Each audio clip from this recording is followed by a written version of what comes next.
Now, the monster COVID surge has now hit the southern parts of India. Karnataka, Tamil Nadu have imposed a total lockdown from Monday after recording massive surge in COVID cases. God's own country, Kerala too, has relocked due to COVID surge. Let's take a quick look at this report. आज की स्थिति में हमें देश को lockdown से बचाना है।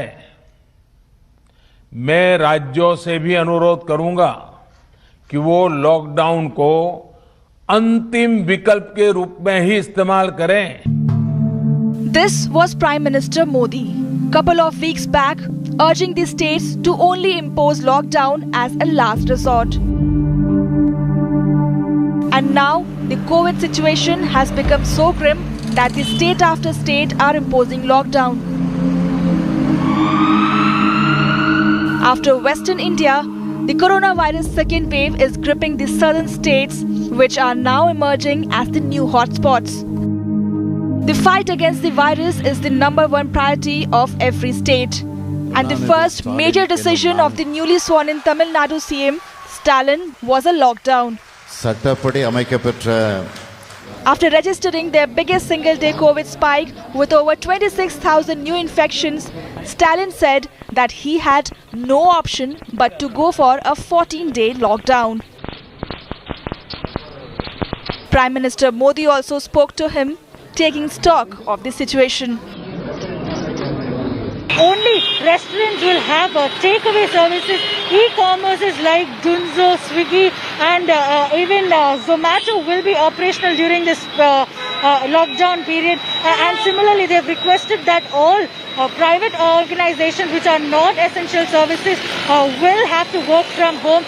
Similarly, all the government offices, again, which are not essential services, will be seeing a shutter down at this point of time. These are all steps which have been taken by the state government to ensure that the number of COVID-19 cases is brought down. Interestingly, the state-owned liquor shops, which were open during the lockdown imposed by the erstwhile AIADMK government, will be shut this time. Vegetable, meat and fish shops will remain open till noon. Just like Tamil Nadu, Kerala has also imposed a 9-day lockdown on Thursday after strict restrictions failed to reduce its caseload. Only essential services are allowed in the state, while inter-district travel is allowed only for emergencies. Train and flights will continue to function, but road transport won't be allowed. Travellers from the states either should have a negative RT-PCR report or must undergo 14-day quarantine when entering Kerala. I'm at one of the entry points into the city. As you see here, very thorough checking is happening at this point because this is actually one of the main entry points into Thiruvananthapuram city, and that is why you see a considerable police presence. Now, according to the government regulation, only essential services will be allowed today. Only essential services will be allowed, and those who are traveling as part of the essential service will have to provide their ID cards. In the absence of nationwide lockdown and with cases exploding, a number of states have imposed complete lockdown, and even the states that have not opted for a relock have implemented lockdown-like curbs in a bid to reduce the monster surge in COVID cases. With Akshay Nath in Chennai and Gopi Krishnan Unnithan in Thiruvananthapuram, Bureau Report, India Today. Let me quickly cut across to our reporters joining us live right from those epicenters, Karnataka, Tamil Nadu. We also have Gopi joining us from Kerala. If you can take us to Akshay, we are looking at Tamil Nadu imposing a complete lockdown until the 16th of May, we believe. Do take us through the kind of restrictions in place and what prompted the government, if you can take us through the case surge in the last 24 hours. Well, Nabila, the Tamil Nadu state government has announced that from the 10th of May till the 24th of May, there will be complete lockdown in the state. This is to ensure that the COVID-19 numbers be brought down. We're seeing that already in a week's time, the numbers have been consistently above 20,000 people getting infected per day. And that is something that is very shocking, and the state is very much dependent on to control at this point of time, taking into consideration that the availability of beds is becoming difficult, availability of oxygen is becoming difficult, and also remdesivir medicines is also becoming difficult. So taking all these things into consideration, the 14 days lockdown will significantly help bringing down the numbers, and the spread of the virus is what experts have told the government. And as per that, the lockdown has been imposed, and for that we have to know what are the do's and don'ts. The do's are that only between 6 a.m. to 12 p.m. will vegetable, meat and essential stores will be open. Apart from that, no other shops are to be opened. Then we're seeing that government offices will remain shut. Only essential services again will have time to reopen. And apart from that, journalists are allowed to function as how they're going on. Secretariat and the government machineries related to health sector will be functioning. But other than that, everything will be closed for the next 14 days, Nabila. And one significant thing that the state is trying to tell the people is that do not have a panic buying situation. There will be shops for essentials, so people needn't rush to the nearby stores on Saturday and Sunday when the government has provided them time between 6 a.m. to 9 p.m. Where they can go out and shop. So with the increasing trend of COVID-19, to ensure that we don't have a situation like what we have seen in Delhi or the other northern states, Tamil Nadu is trying to put its leg forward and establish that a lockdown will bring about a change, a significant positive change, that too, Nabila.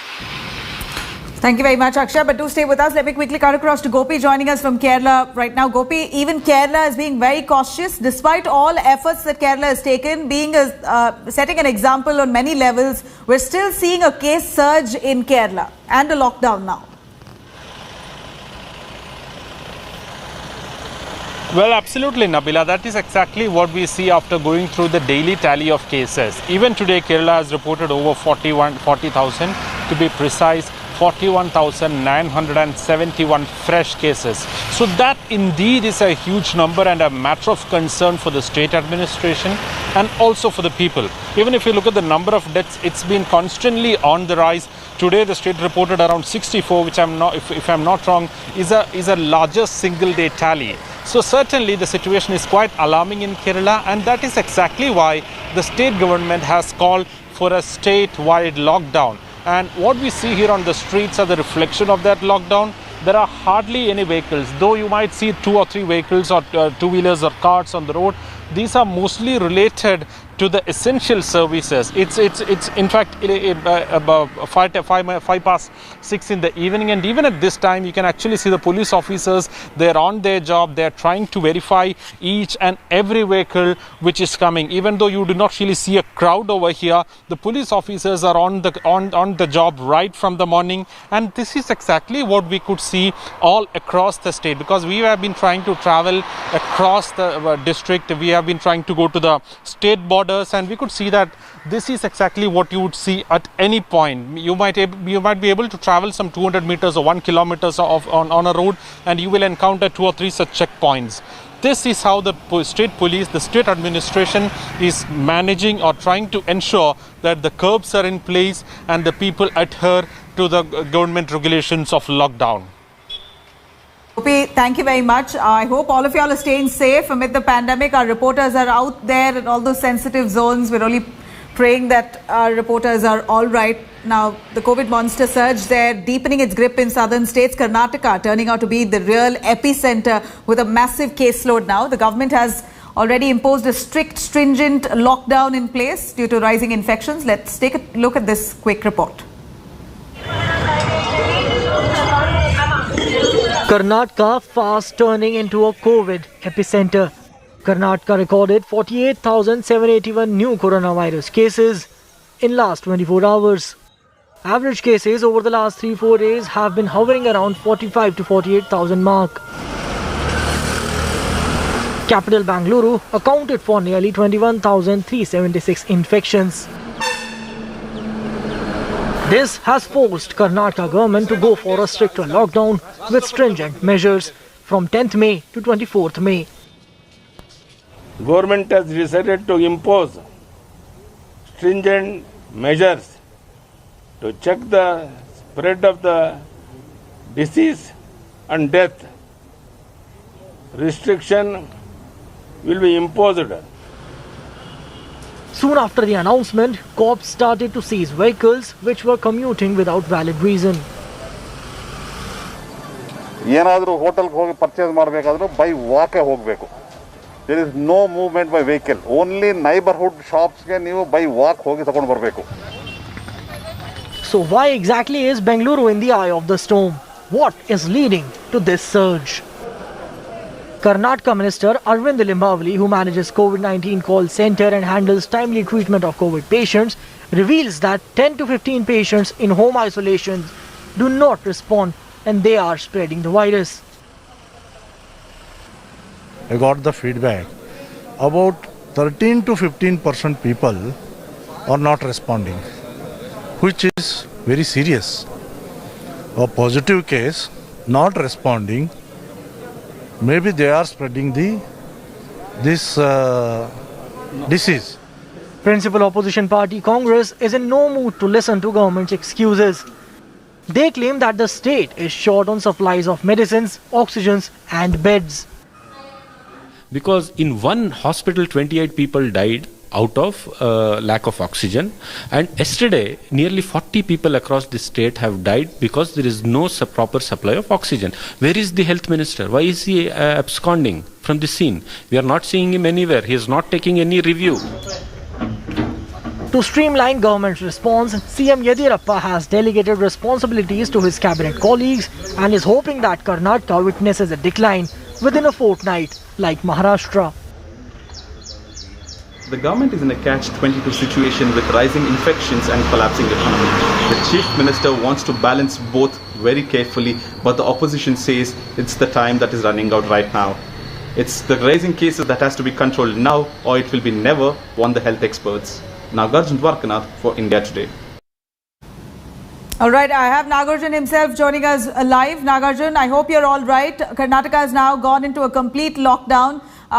It's unfortunate that despite the curbs that were in place even earlier, we still saw a serious surge in COVID cases. Any assessment on why the numbers are only on the rise and the death toll also increasing? In fact, the government is of an opinion that 15% to 10% of the positive patients are untraceable in terms of they're not receiving their phone call and they're not picking their phone or they're switched off. And they're the ones who are spreading this disease is what the government feels. But right now, the government has put in Home Department, Revenue Department to trace these people at ward level in Bengaluru city and make sure that at least home isolated or put in hospitals to make sure that the curbs are taken in the next level. Starting from May 10 to May 24, there's fortnight of lockdown, hoping that it can be implemented the same way that Maharashtra did and the cases can come down. But 6 a.m. to 10 a.m. is a crucial period. Every day that people are going out and not maintaining social distance. Chief Minister Simon again has requested that they have to maintain social distance. If not, a stringent measure and a complete lockdown might be the next option. Well, thank you very much, Nagarjun, for joining us with those details.